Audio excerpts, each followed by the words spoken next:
السلام علیکم سامعین، welcome to my channel voice of Mona. ہماری آج کی کہانی کا نام ہے لاڈلی۔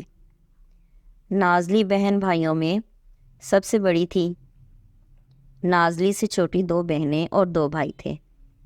نازلی کے ابو نہیں تھے، امی لوگوں کے کپڑے سیتی تھیں اور کچھ بہن بھائی مدد کر دیتے، گھر اپنا تھا۔ نازلی کی آنکھیں بہت پیاری تھیں، رنگ گندمی، لیکن بات کرتی تو سیدھی دل میں اتر جاتی۔ نازلی کی امی نے گھر میں سلائی سینٹر کھول رکھا تھا، 10-12 لڑکیاں سیکھنے آتی تھیں۔ نازلی کھانا پکانا سیکھ رہی تھی اور ساتھ ہی سلائی بھی۔ نازلی سمجھدار تھی، لیکن جب عقل پر پتھر پڑتے ہیں تو عقل بھی ہوا ہو جاتی ہے۔ ایسا ہی ہوا کچھ نازلی کے ساتھ بھی۔ نازلی میٹرک میں تھی، امتحان ہونے والے تھے۔ نازلی کی امی نے کہا بس میٹرک کر لو تو اس کا رشتہ دیکھ کر شادی کر دوں گی۔ نازلی اسکول سے واپس آ رہی تھی، ان کے گھر کے سامنے نئی دکان کھلی تھی، شاید کوئی درزی کی دکان تھی۔ شام کو انہوں نے مٹھائی بانٹی تو پتہ چلا کہ درزی کی ہی دکان ہے۔ چھوٹی عمر کا لڑکا تھا۔ نازلی بھی باہر جھانک کر دیکھنے لگی تو ماں نے زناٹے دار تھپڑ رسید کیا۔ کیا ہے؟ کیا دیکھ رہی ہو تم؟ چلو بھنڈی بنا لو۔ لیکن نازلی تو شاید اپنے دماغ کا سوئچ بند کر چکی تھی۔ بھنڈی کے اوپر پانی تھا۔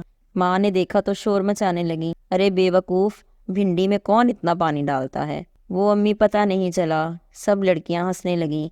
اس پر بس نہ ہوئی، سوٹ کاٹنے لگی تو وہ بھی خراب کر دیا۔ شام کو چائے بنانے لگی تو چینی کی جگہ نمک ڈال دیا۔ اب تو امی کا پارا ہائی ہو چکا تھا۔ پھر کیا؟ نازلی کو امی سے خوب سننی پڑی۔ ساتھ میں سب نے مذاق بنایا۔ اس دن نازلی کا دماغ بند ہو چکا تھا۔ وہ پردے کو اٹھا کر درزی کی دکان کو دیکھ رہی تھی۔ کام والی لڑکیاں تو جان چکی تھیں، بس اب نازلی کی امی کو پتہ لگنا باقی تھا۔ بات کب تک چھپتی؟ آخر ان کو بھی پتہ لگ گیا، لڑکی کس وجہ سے باولی ہوئی پھرتی ہے۔ امی نے پہلے تو مالک سے کہا کہ بھائی یہ دکان خالی کراؤ۔ اس نے کہا کیا بات ہے بہن، اب کیا بتاتی؟ بہانہ لگایا کہ لڑکیاں سلائی سیکھنے آتی ہیں، ان کے والدین نے شکایت کی ہے۔ خیر انہوں نے دکان خالی کروا لی، وہ وہاں سے چلا گیا۔ اب نازلی صاحبہ چرپائی کے ساتھ لگ گئی۔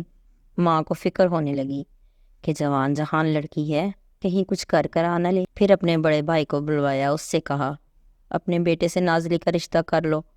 لیکن ان کی بیوی زوراور تھی، وہ تو نہ مانے، لیکن ان کا دوست تھا، ان کو بھی بیٹے کے لیے رشتہ چاہیے تھا۔ ان سے بات کی، وہ نازلی کو دیکھنے آئے، انہیں نازلی پسند آ گئی۔ نازلی کی ماں کو بھی لڑکا پسند آ گیا۔ نازلی کو سمجھایا کہ بیٹا تیرا باپ نہیں ہے، تو میرا خیال کر۔ نازلی بیٹا اگر اسے بھی تجھ سے محبت ہوتی تو وہ کسی بڑے کو بھیجتا تیرے رشتے کے لیے، لیکن کوئی نہیں آیا۔ نازلی کی سمجھ میں آ گیا وہ خود ہی پاگل ہو رہی تھی، اس نے تو کبھی کوئی حرکت نہیں کی۔ خیر نازلی کا رشتہ طے ہو گیا۔ 1 سال میں نازلی کی شادی ہو گئی۔ لڑکا بہت ہی اچھا تھا، کسی سرکاری محکمے میں ملازم تھا۔ اس کا نام حسن تھا۔ اس نے نازلی کی ماں کو اپنی ماں سمجھا، ان کے دکھ درد میں ان کا سہارا بن گیا۔ نازلی کی ماں اسے اپنے بچوں سے بھی زیادہ پیار کرنے لگی، ہر کام ہر فیصلے میں اسے آگے رکھتی۔ آج نازلی خوش ہے، اس کو بھی اللہ نے 2 بیٹوں سے نوازا ہے۔ آج وہ گزرا وقت یاد کر کے ہنستی ہے۔ ملتے ہیں اگلی کہانی کے ساتھ۔ جیتے رہیے، خوش رہیے۔